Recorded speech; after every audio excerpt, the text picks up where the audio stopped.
Welcome to LOA Today. I'm Walt Thiessen. Today is Tuesday, January the 29th, 2019. It is 8 a.m. in New York, 5 a.m. in Los Angeles, 1 p.m. in London. Sydney, Australia is at 12 midnight. Wherever you are in the world, thank you for tuning in for another episode of LOA Today, your daily dose of happy. And I'm happy that you were able to join us. Unfortunately, Cindy Chavez is not able to join us this morning. But as a result of that, we're going to have to do a little bit of a change in plan, which we can do. I thought that since we can't talk about Neville today, maybe we could talk about one of Neville's favorite things to do, which is to basically visualize and image what it is that you want. But also one of Abraham's favorite things to do, which is pivoting. And for those of you who don't remember, the concept of pivoting is what they recommend, actually the activity of pivoting is what they recommend when you find your thought process on a path that you don't want it to be on, something that is really not what you prefer, but you find yourself there anyway, and you need to make a shift. Well, the shift is to pivot to something that does feel good, that is a preference, that would be more in alignment with what it is that you want and love and like in life.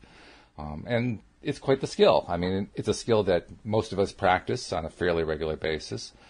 But as I finished up yesterday morning's podcast with Louis D'Souza, he pointed out, well, first of all, he asked that everybody bring their favorite meme, their favorite internet quote to next Monday's show. And we were going to take a look at them and kind of reinterpret all these quotes from an LOA perspective, which I thought was a great idea. I'm thinking, why don't we get a head start on that? Because pivoting is something that we need to learn to do throughout the day, right? I mean, that's a pretty big part of being a successful, deliberate creator. So I figured, let's see if we can just get started on it today. I'll get it started a little bit myself. I've been doing a little bit of research to see what I could find that's out there. I'm seeing everybody clicking in. Nasha asked me to elaborate on pivoting. Well, that gives you kind of an idea, Nasha, what I was just talking about. But let me give you some examples. I think the examples are going to help more than anything else. So when I was doing my research this morning, I ended up going to a website called lifewire.com, which is a fairly popular site. They had an article that they posted. I'm not sure when this one was posted. I don't see a date here. Oh, yeah, it was posted in November, this past November. 50 internet memes that have won our hearts was the title of their post. And it lists what it sounds like 50 different memes that they comment on. And I thought their commentary was fairly good, but I thought we could kind of take it to the next level. So, Nasha, you asked for an example of pivoting. Let's look at something that is not a preference, because you have to pivot from something that is not a preference to something that is a preference. And so their first meme that they post fits the bill. And I say that advisedly because it's called Be Like Bill. It actually shows a picture of a stick man, two stick men actually, and there's a note next to it. And the note says, "This is Bill. Bill does not play Candy Crush. Bill has his own life. Bill is smart. Be like Bill." And according to LifeWire, I don't know if this is true, this 2015 to 2016 meme turned into a raging virus. It has propagated faster than any other internet meme. Is that true? I don't know, but it doesn't matter for our purposes. It goes on to say, Bill is a stick person illustration with white space left for captioning. The version pictured here is the Bill with the hat headdress. You will also see versions of stick person Bill sitting at a computer. The irresistible appeal of Bill is that it is a powerful, passive-aggressive way to make public judgments about other people's life choices. Great insight. I agree with them completely. If you want to comment on something you disagree with, the innocuous Bill stick figure is an excellent vehicle to transmit your message. In the same way that Kermit and his teacup have become a tool for highlighting and criticizing others, Bill is a wildfire hit with anyone who wants to feel morally superior to others. And you can create your own Bill meme narrative at ImageFlip, when there's a website apparently where you can do all this. Great insight. I love what they say. It is passive-aggressive. It's a way of saying, I disapprove of somebody else. And when I read that, I was reminded of something I read yesterday. I think I read it with Louis from Abraham Hicks that I like to refer to a lot. That it's kind of like my go-to thing to refer to whenever I am dealing with somebody on Facebook who is, complaining about everything in their life, and they're tearing themselves down, or they're tearing others down. They're complaining about how others are dealing with them, or whatever it is. I like to kind of bring this little quote up. The quote is from their book, The Law of Attraction: The Basics of the Teachings of Abraham. That's by Esther and Jerry Hicks, of course, and it can be found on page 141 of that book. And it says, "Their disapproval of me is their lack.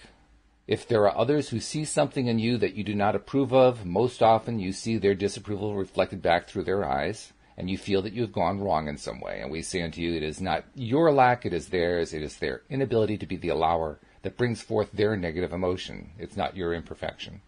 And similarly, when you feel negative emotion because you have seen something in others that you do not want to see, it is not their lack, it is your own."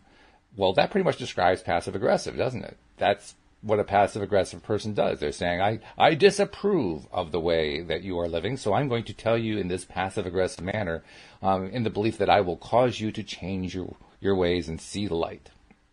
And it doesn't work.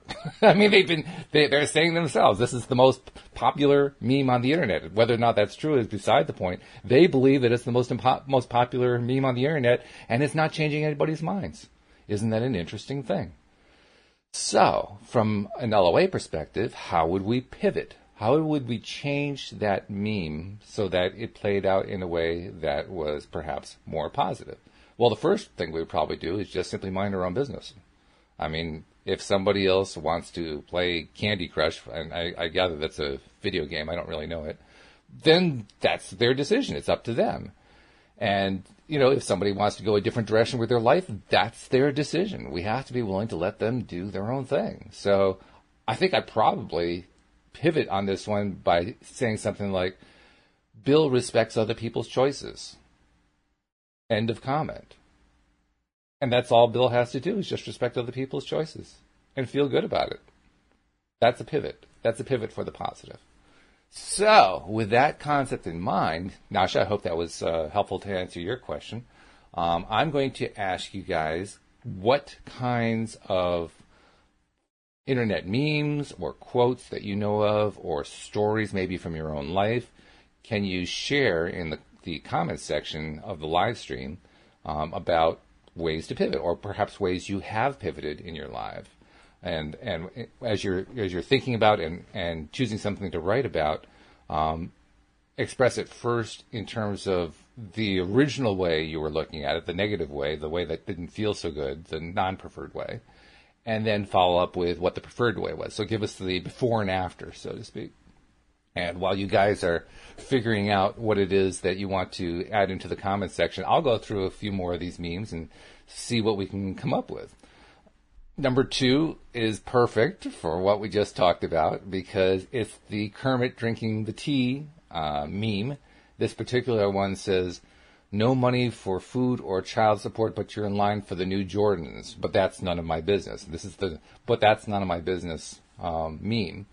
The only thing that needs changing on that is the idea of the first part. Leave the second part in. None of it's none of my business.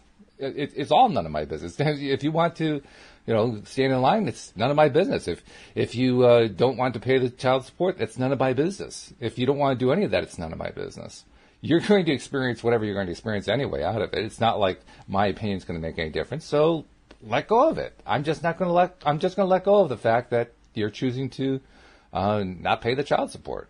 That's your decision. You're going to end up paying for it one way or another, most likely.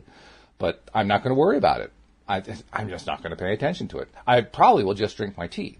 So maybe we change the meme to just Kermit drinking his tea and take all the text away. And now Kermit is just enjoying his tea. That's a more positive way to look at the same thing, a happier, more preferred way. Certainly, it's one that truly is respecting the idea that it's none of my business. Instead of saying, "Oh, well, I have all this opinion, but it's none of my business." Well, that's not saying that. That's not acknowledging that it's none of your business. That's saying, well, it really is my business, but I'm going to pretend that it's not. So leave that alone. Just say, okay, I'm letting it go. I'm going to drink my tea. That's all there is to it. Let's see. Oh, Nasha says that she tried to search for what Abraham Hicks had to say about pivoting on YouTube, but she couldn't find much. Yeah, you have to. Most of the stuff that they say about pivoting, it's either something they include in another topic. They suggested is here's a step to take to deal with topic X, whatever topic X is. But most often you find it in the books. The books have the more extensive discussion about what pivoting is all about. There probably is a YouTube video on pivoting. I'm not sure where it is exactly. I haven't looked at YouTube videos for Abraham in quite some time.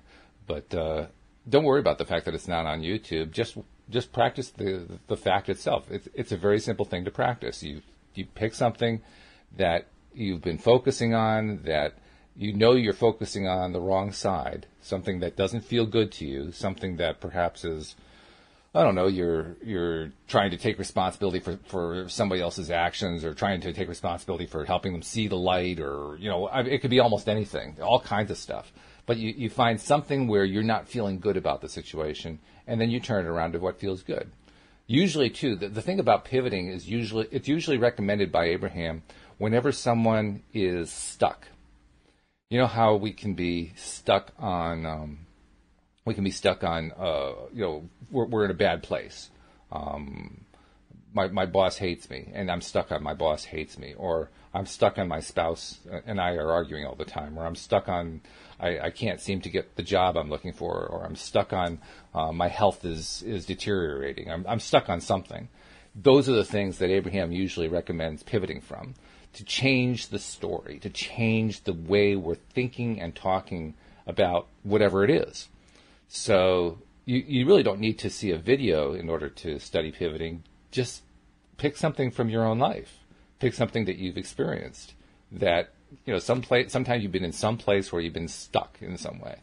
And then kind of analyze what it is that you're stuck on, get an idea of it, get a sense of what it is you're stuck on, and then listen to the story that you're telling about it. Listen to the way that you describe it. Well, I've been trying to get a job, and everybody I talk to, every time I apply, I always get turned down, and every job that is out there, it pays bad.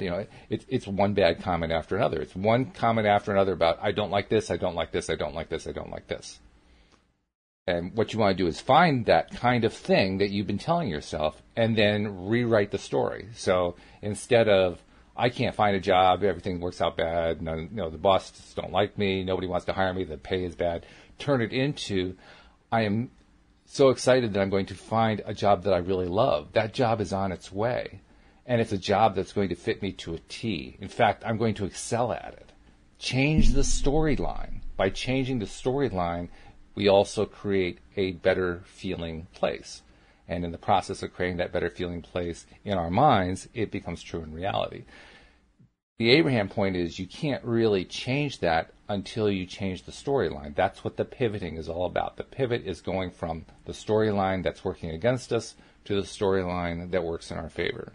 So see if you can think of an example from your own life and then share that, and see if you can come up with something that helps you create that pivot, so to speak.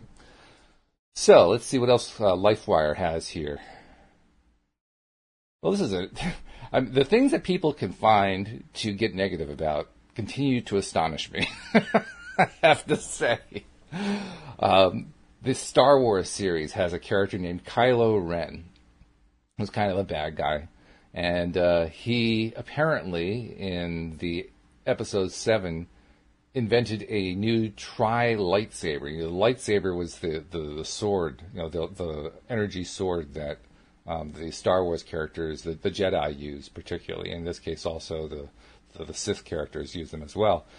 And apparently he's invented one that doesn't just have one blade that, the one light blade that cuts through anything, but it also has, daggers and stuff sticking off to the side. And so a number of people have created memes, variations on it, where they turn it into like Swiss Army knives with all kinds of stuff coming out of it. And there's really nothing wrong with that. It's more like just playing around with things. So I wouldn't consider that to be a pivot point by itself. The point that is a pivot point is that apparently there are some people who have gotten really, really frustrated over their claim that, well, a lightsaber can't work that way. You can't have more than just the one beam coming out. You can't have multiple points coming out like that. Which, of all the things to argue about, I mean, people just invent things, you know. I don't think it's too hard to figure out what the pivot point is on that. The pivot point is you just don't worry about that. You just change the subject because it's not that big of a deal. I mean, if you really want to worry about it, the first thing you want to worry about is, well, how does the lightsaber work in the first place? How is it possible to have even one of those little beams that will cut through anything? But, oh well, people just want to fight about stuff sometimes. Let it go. I just let it go. I mean, I'm laughing at it. That's probably one of the best ways to pivot. Just not take it seriously. So I doubt that anyone here who's currently listening to this live stream or to the podcast is so hooked up on the idea of, oh, God, I can't possibly have a lightsaber that would work that way.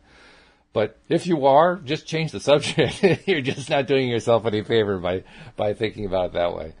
So let's see what else we got here. Grumpy Cat. Grumpy Cat is a picture of a cat staring upward. Grumpy Cat is a house pet from Arizona. Her real name is Tartar Sauce. How can people get all worked up about these? And she has a disorder called feline dwarfism. Okay. With a distinctive underbite that gives her a pouting facial expression, this little beast has become the poster child of sarcasm and faux negativity. Thousands of captured and meme photos have been based on Tartar's seemingly sad face. In actuality, Tartar is a very happy and friendly cat, which makes the sarcasm memes even richer. Do I really have to speak about sarcasm? I guess I probably do. Maybe that's the point of bringing this up. How do you pivot from sarcasm? You pivot to happy and light.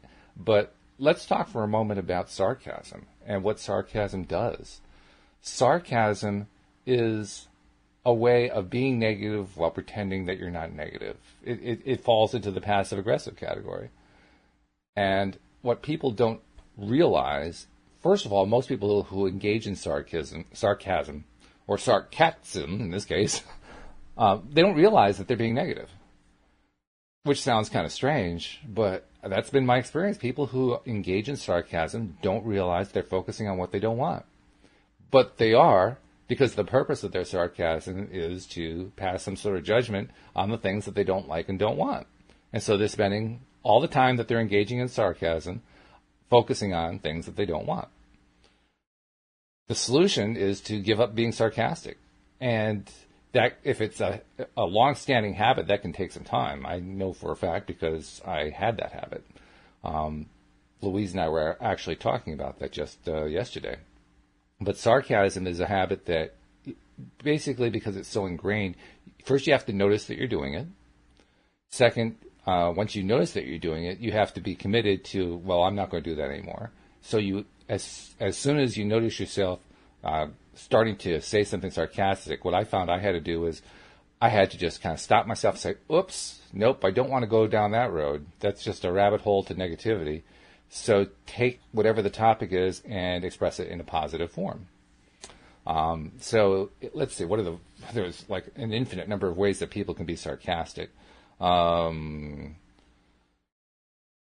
I'm having trouble remembering them, which I'm actually very proud of because it means that I'm no longer in a sarcastic mindset anymore. But let's see. What can I think of that's sarcastic? Well, any kind of negative comment is usually sarcastic. So the president is behaving like a jerk. There's a sarcastic comment. He can't seem to do anything right. Well, just turn that around. First of all, how much does the president actually touch my life? Not a whole lot, to be perfectly honest. I suppose if I was a worker for the federal government, he had been touching my life because of the government shutdown.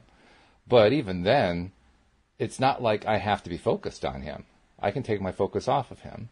So instead of being all upset about and condemning and being morally superior to the president, why don't I change my focus to what it is that I want out of my life?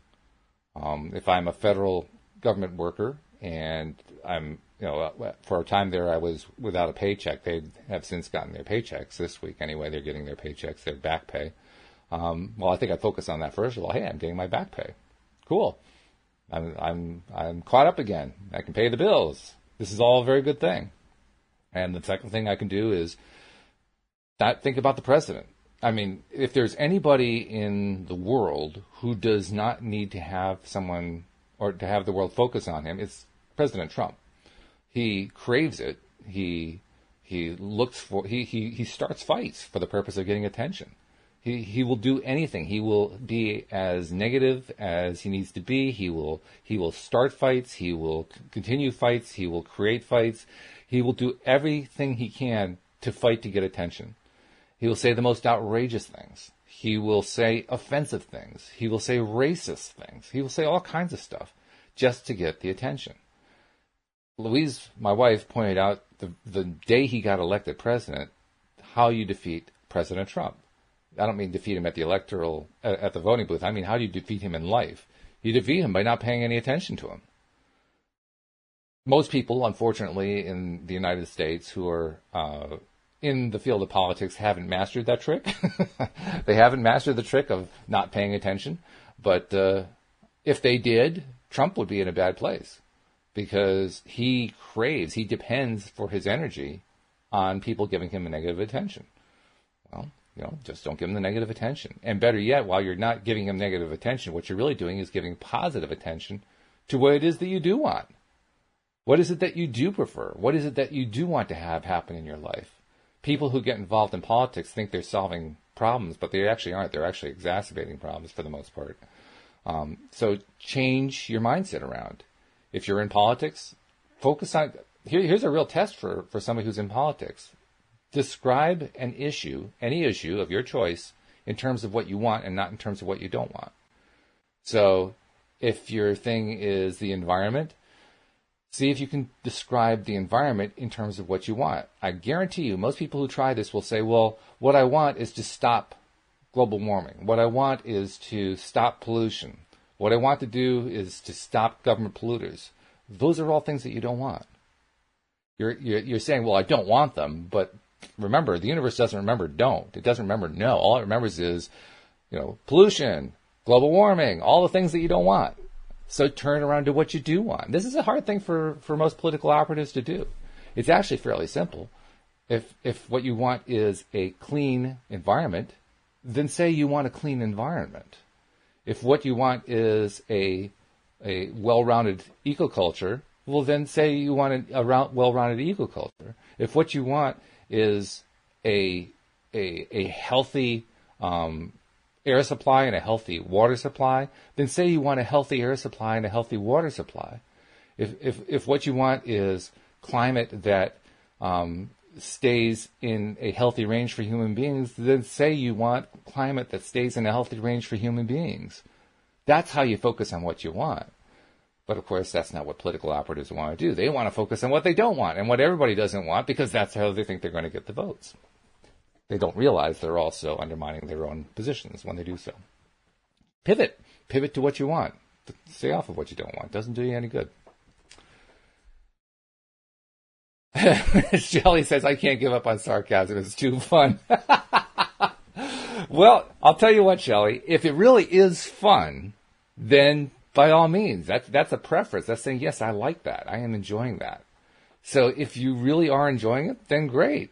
Go ahead and do it. I would remind you, though, to kind of monitor, make sure you really are enjoying it. Because what I found is when I engaged in sarcasm, I would often say to myself, I feel good afterward. And then I would notice what would happen to my mood as I continued to engage in it. And inevitably, it didn't go up into the positive range. It went to the negative range. Now, that was me. Maybe that's not happening with you. And if it's not happening with you, then more power to you. As long as you really are enjoying it, as long as it really is giving you the lift, go for it, girl. If that's really working for you, just my advice, monitor it. Make sure that it really is giving you that lift. Because otherwise, you're just working against yourself. But you know better than I do what's going on in your life. I'm going to follow my advice from the first meme. I'm going to mind my own business. So, let's see. Oh, Nasha has, she started to type some stuff out that she wants, and that's good.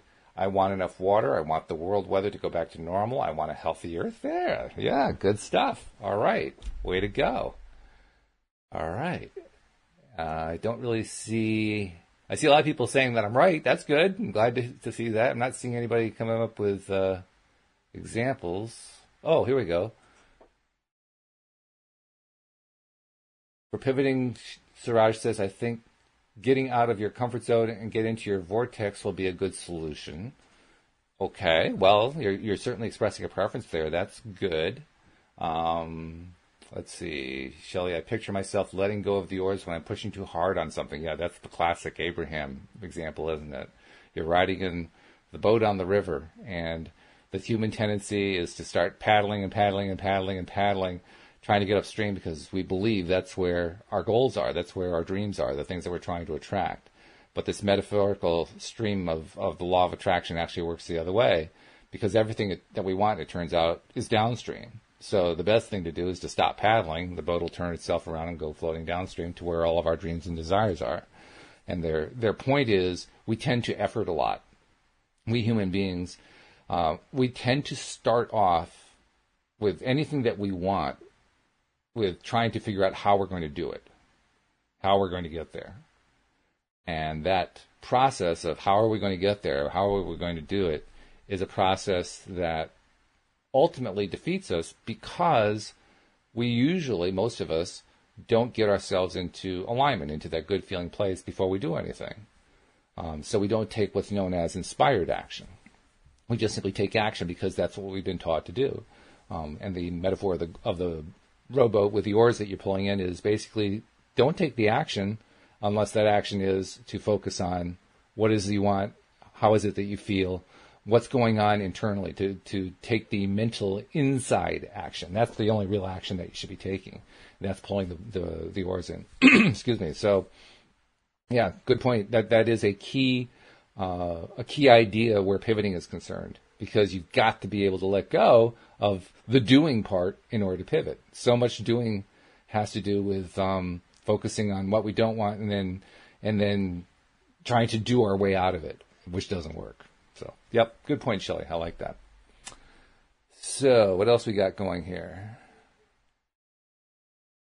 Oh, Nasha had an interesting comment. Let me copy and paste this over here so it's easier for me to see. I wish Facebook would make their comments bigger type, because it makes it hard for me sometimes to see it when I'm trying to work 3 monitors at once, which I do have a tendency to do. So let me just do a little thing here.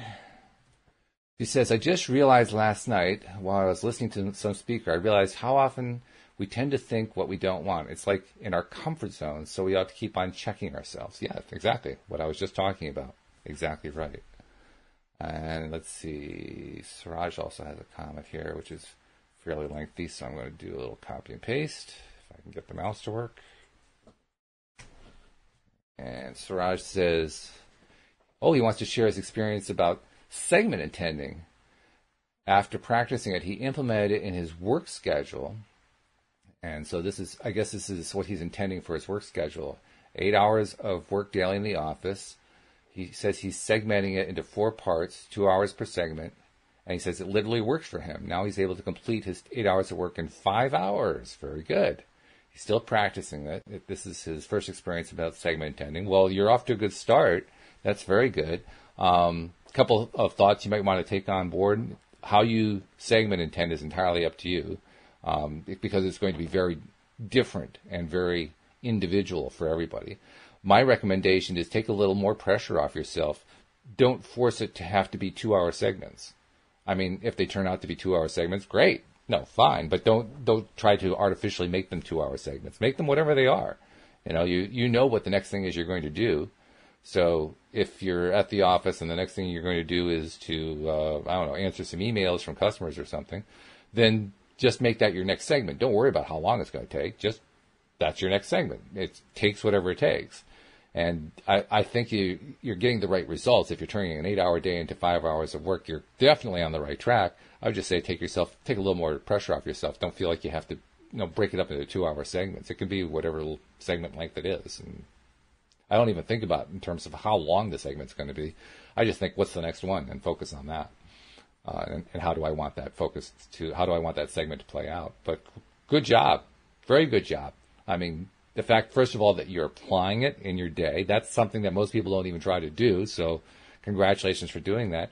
And congratulations on your success. That's really great. Way to go. So let's see. Oh, now you're having a little trouble with the copy and paste. Yeah, it does get a little bit strange with the way the commenting section works, but that's okay. We can talk about that a little bit later on. What else we got here?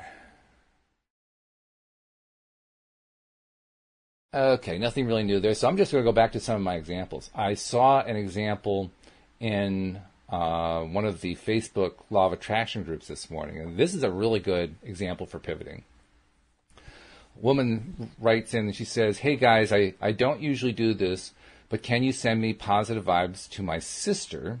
She's in the psychiatric ward and is severely mentally ill. Thank you."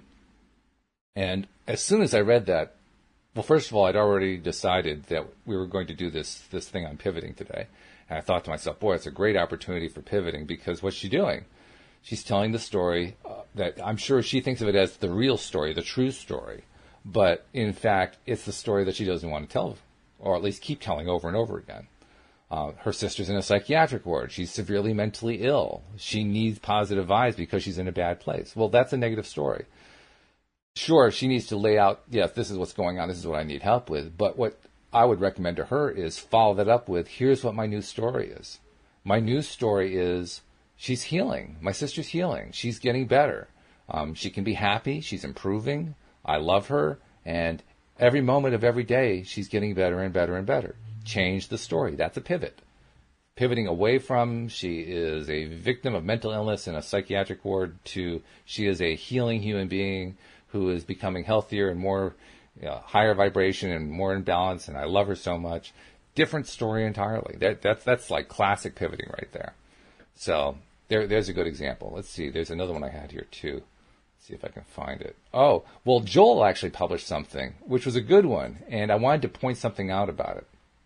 Joel likes to publish memes that he finds that are good examples of how to understand law of attraction as he teaches it to his clients in his practice.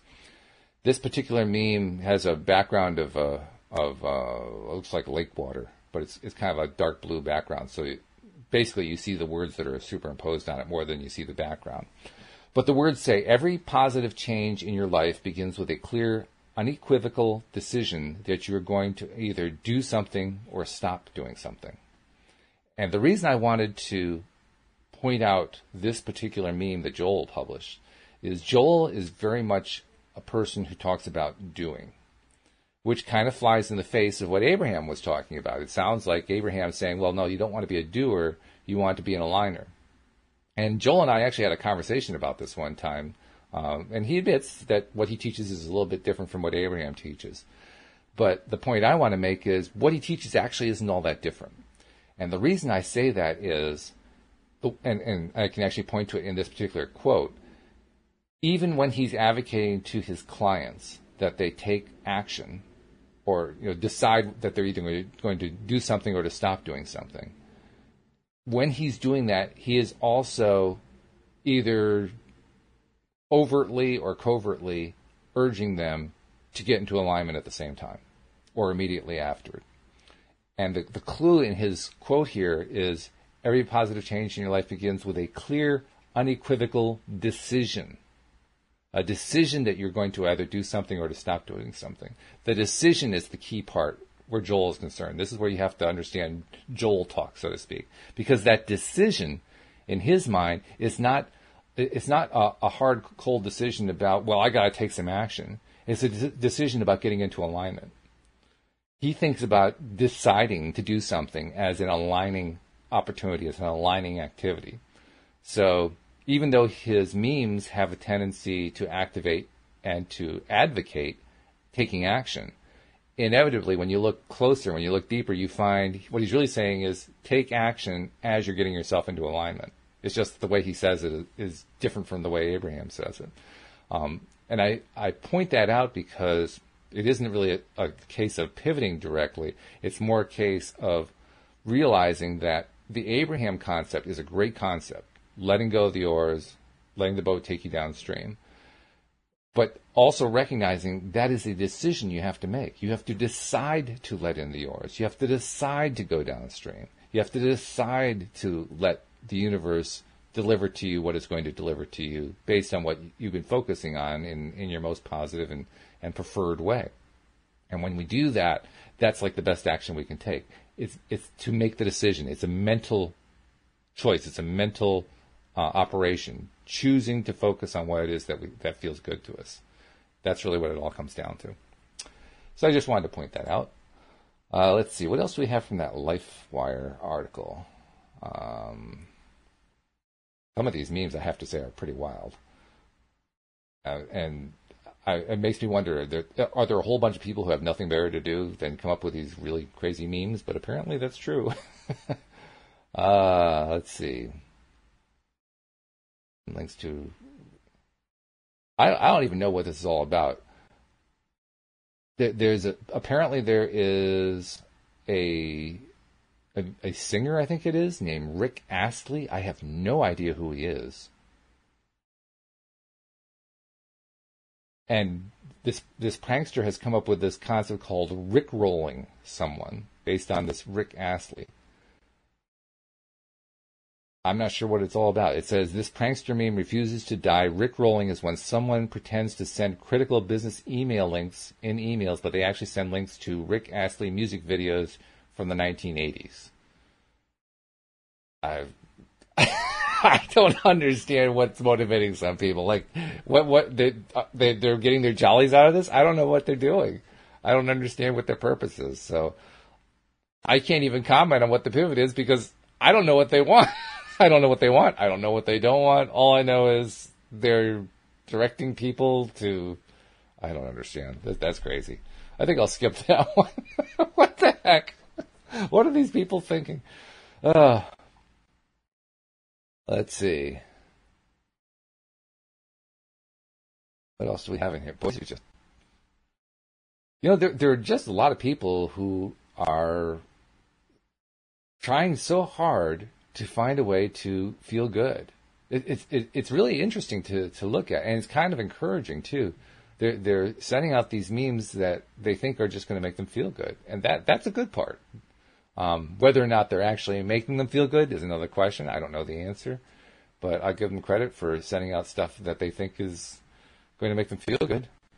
Some of the stuff they come up with, I wonder what the heck they're thinking of, but hey, whatever works for them.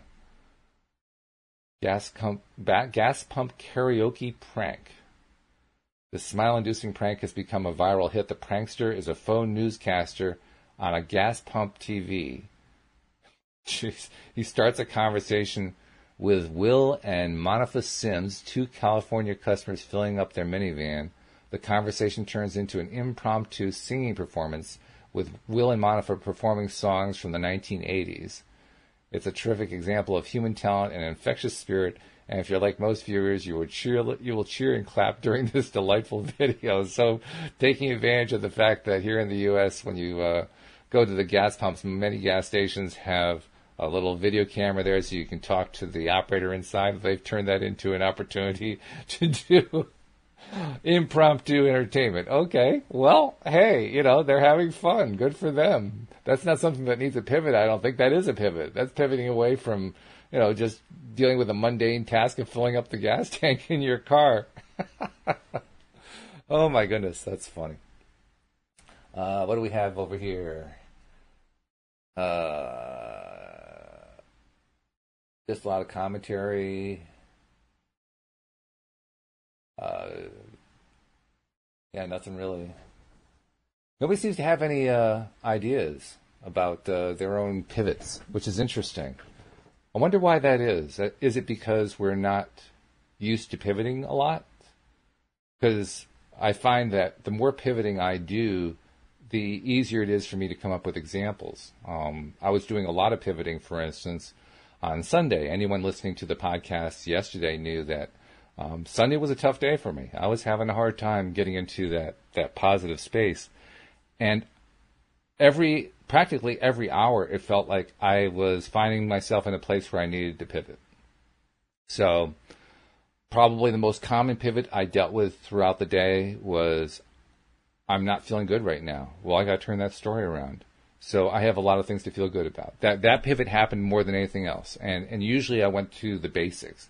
When I struggle with trying to get into that good feeling place where I'm focused on what I prefer, I start with the basics. I start with, I've got food, I've got clothing, I've got a roof over my head, I have a wife who loves me, I have 2 cats that love us.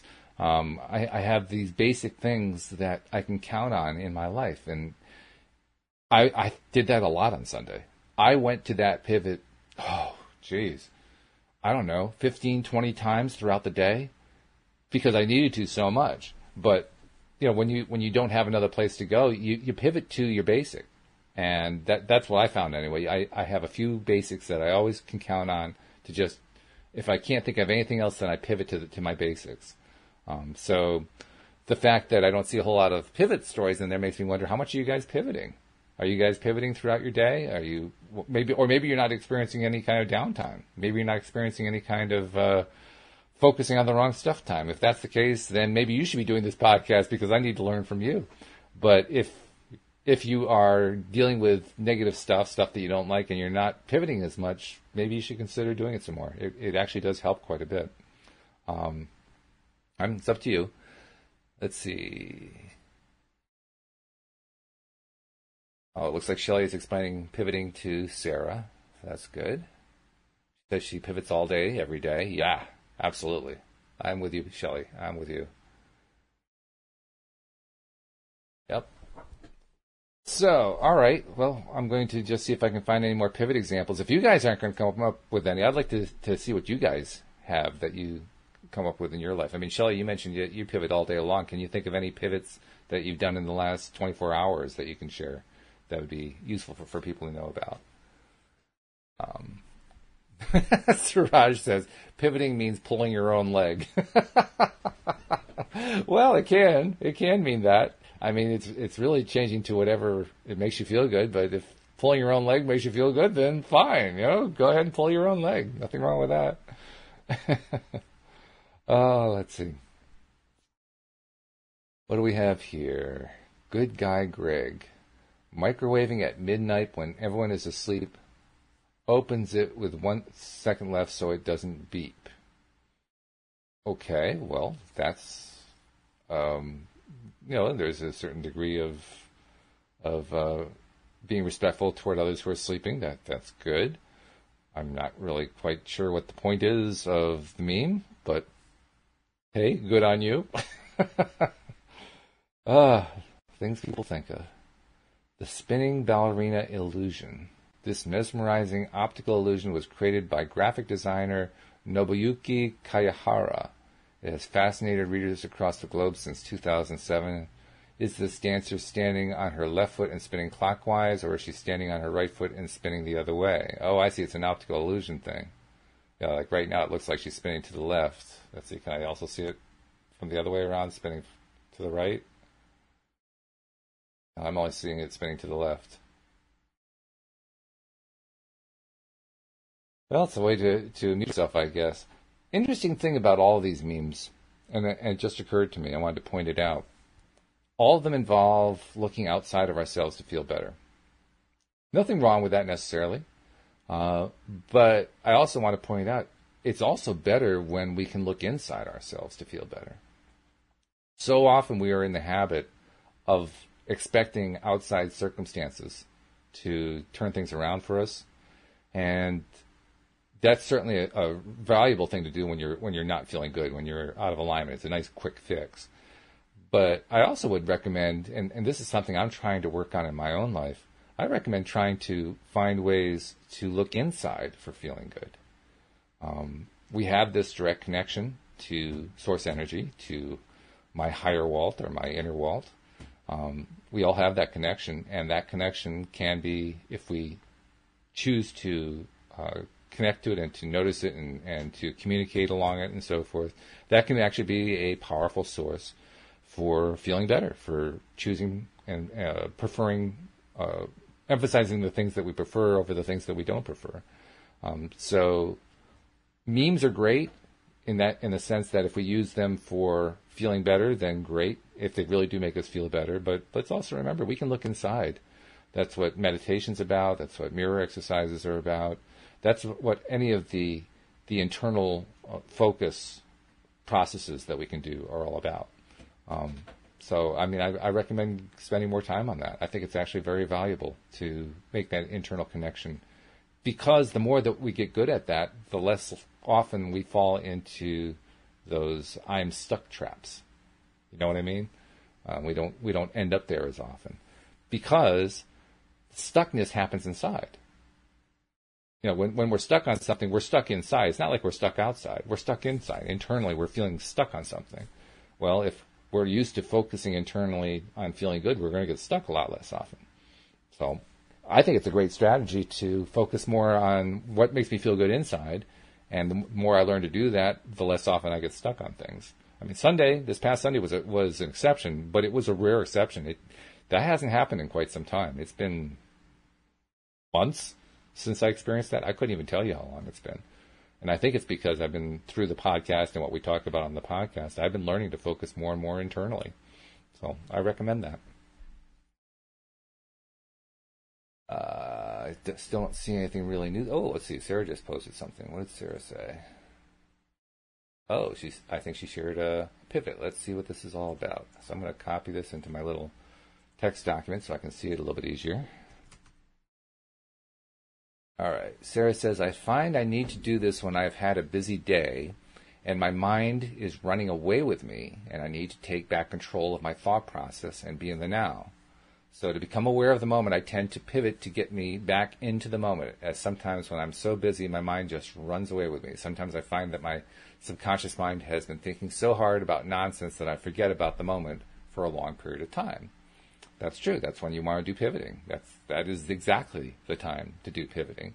And I'd love to see, Sarah, what you pivot to, because you just talked about the stuff that doesn't feel good. What's the stuff that you pivot to? Can you share that part? That would be great.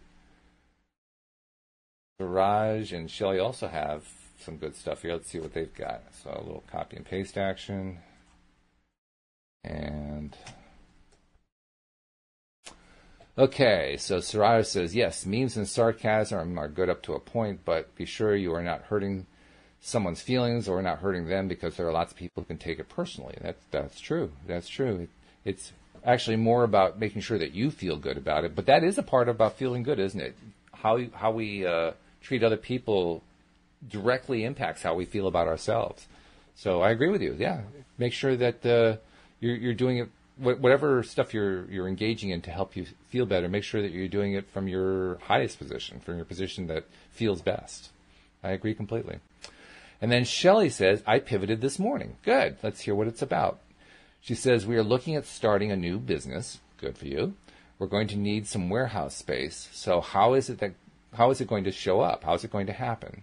So instead, I decided to know something amazing will show up, so I just have to stay open to any and all opportunities. A pivot. That's exactly right. That's a pivot. Can you tell us more about what the new vision is, Shelley? What the new the new approach to thinking about it? What does that look like? Can you tell us more of the details of it? Because the details can be really good where a pivot is concerned. The more we can describe what that immediate experience is right after the pivot takes place and what that imagined world is, the better it is. I mean, Cindy Chavez likes to talk about how we want to focus not just on what happens, but how does it feel, and not just how does it feel emotionally, but also how does it feel sensory. I mean, what is the touch feeling? What is the vision? What do you see? What do you hear? What do you smell? What do you taste?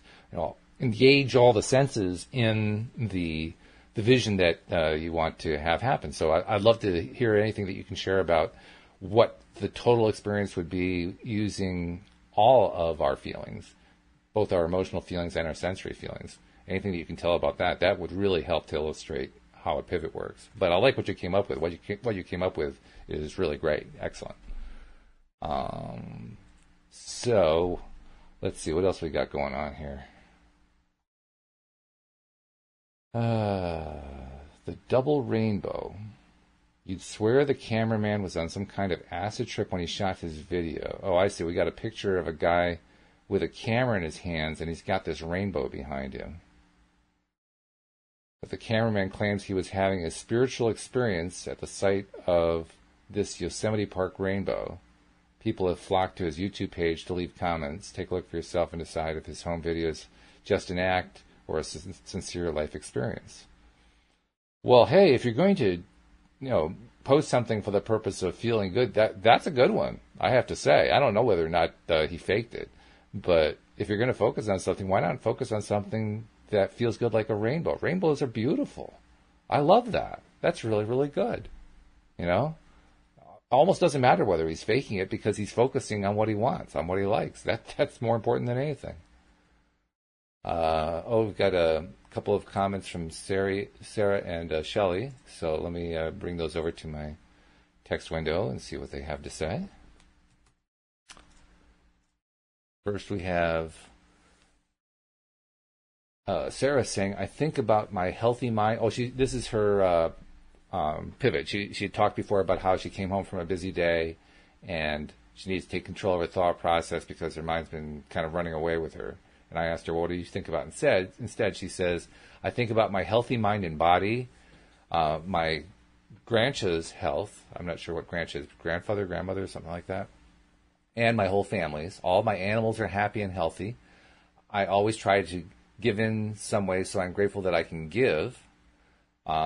Give in some way, I see. I always try to give in some way so that I'm grateful I can give. Whether it be a cup of tea to a homeless person or money to someone in need. I also am grateful for my home and being warm and having food in the house, etc. Good, yeah. Those are great, sir. I love those. Those are the kinds of stories we need to tell ourselves more and more often. So, yeah, congratulations. That's a great kind of pivot to that kind of thing. That's pivoting to the basics, isn't it? Pivoting to the things that are most important in your life. Well done. I really like that. And Shelley says... this is regarding Shelley's warehouse space that she's envisioning. She says she's letting go, being open to options that she can't see right now. She's walking through the space, hearing the forklift, talking to customers, exchanging money for her product. Yeah, real good. Very good. I love it, Shelley. Very, very good. Yeah, that's classic pivoting right there, where you're living it. You're living the new thing that you're trying to turn into reality by focusing your attention on it. That's a really, really good example of it.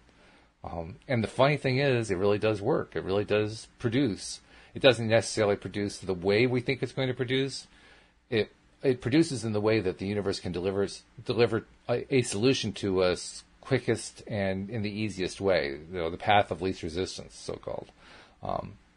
So you never really know exactly how it's going to play out, but absolutely that kind of thing is exactly the right kind of thing to do with pivoting. So now I know why. There's another example of why Shelley's such a great co-host. She does the Monday evening podcast with me. Excellent job, Shelley. Excellent. So let's see what else we got going here.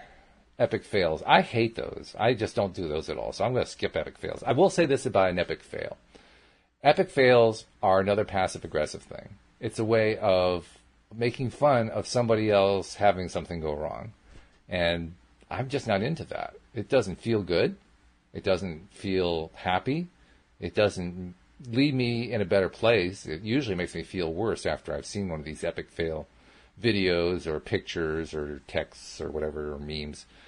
Stay away from the epic fails. If you want to turn that around, here's a way to pivot that. How about turning from an epic fail to an epic success? Wouldn't that be something? How about memes that play out epic successes? That would be really rewarding, because now we're talking about, here's somebody who produced something that was monumentally better than what they expected, instead of, here's how somebody was embarrassed when they were doing X. We don't need to go down that road. Let's go down the road of what feels good, not the road that feels bad. So, down with epic fails, up with epic successes. That's what I say. Paula has a suggestion. Let's see what she has to say. Whoops, got to get that whole comment in there. Facebook could definitely improve the way that they give us the ability to copy and paste, but hey, at least we can copy and paste. That's the good thing. So, what does Paula have to say? She says, a suggestion. What if people start the sentence with the word question? when they have a question on here. Example question: what is pivoting? It may be easier for you to see it. That's a good idea, Paula. I don't know if we can get everybody to do that, but yeah, if I can see question in capital letters, that does make it easier to spot it. So yeah, thank you. I mean, if people are up for doing that, that would be great. I'll also try to work with Nasha, because Nasha has volunteered to try to share questions with me. I'll see if I can help her find a way to do the copy and paste. But both are great solutions. I really like that. Thank you. And Kelly says cross-country skis. I'm not sure what that is in reference to. Maybe the skis that are behind me on the wall. I'm not sure what you're referring to there, Shelley, but that's okay. So let's see. We got about 5 minutes left. I wanted to make sure I get the announcements in. If you're not yet a subscriber, please become one. Pretty easy to do. Just find the links either in the descriptions of where we post these or on the homepage of the website at loatoday.net. And click the link, and it'll just set you right up for your device, and make sure that you get all of the episodes coming right to your smartphone every single time that we publish them. And then secondly, make sure that when you're liking what we're doing, share it with somebody. Share it with somebody you know who you think might be interested, because that's how we keep getting the word out. And people have been sharing. I'm really appreciative of all the sharing that has been going on. Thank you guys so much who are doing the sharing. Keep it up, and if you haven't been sharing quite so much, look for opportunities to do it, because it makes all the difference in the world. Here's a great one. Mr. Rogers. Now, this is a Mr. Rogers remix. What is this all about? But Mr. Rogers himself was wonderful. He was he was a TV icon here in the United States back in the late 1960s and early 1970s, and actually through the 1980s too. Cindy Chavez and I did, for a short time, we did some biography type shows on wealthy people to demonstrate that there are wealthy people who are actually good people. And Fred Rogers was one of the ones that we talked about. So let's see, what is this meme thing? Mr. Rogers remixed Garden of Your Mind. Mr. Rogers was an educational influence for millions of youth before he passed away in 2003. His PBS show inspired scientific curiosity, multiculturalism, a compassion for fellow human beings and animals, and a real hope for the future, and that's all true. PBS, the public broadcasting system, recently remixed a montage of Mr. Rogers' work in this hypnotizing video. Unlike other memes, this video is thoughtful and non-flashy, but if you followed Mr. Rogers as a youth, you are bound to find this new video to be resonant and moving. I got to see that. I'll have to look at that after the podcast is over, because it sounds like they turned that into something really positive. A montage of the best of Fred Rogers. That's really good. I like that. That's the kind of that's epic success, isn't it? That's what we were just talking about a few minutes ago. Focusing on epic success rather than epic failures. I mean, Mr. Rogers was an epic success, no doubt about it. And the people at PBS decide to play that up. Good! That's what I want to see more of. I like that. Thank you very much, PBS, for putting that together. I'll be looking into that. So, let's see. Oh, good. That's where the cross-country things was. Okay, Sarah was asking about the skis. Yeah, actually, they're my wife's skis. She wanted to get into some cross-country skiing before she started dealing with the health issues, and had actually done it a few times. But we're still hopeful that she's going to be able to do that again. Her progress, by the way, is continuing. She is getting better and better. It's like anything else in life. You kind of go through ups and downs as you're doing it, but the overall pattern is an improving pattern, and that's really the encouraging thing as far as we're concerned.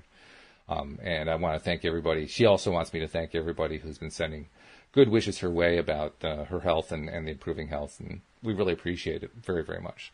But eventually, she's hopeful that she's going to be able to get back on those skis, and when that happens, you won't see them on the wall anymore. So anyway, I think we've kind of come to a close on the hour, but I want to thank everybody who participated during the live stream, sharing your ideas, and I hope it gave you some ideas of your own about how to pivot and perhaps even to do more pivoting throughout your day, because pivoting is one of the most powerful processes that we have for getting ourselves into that better feeling place where all of our dreams come true and all the things that we want come to fruition. And with that in mind, I'll invite you to come back next time here on LOA Today. Goodbye, everybody.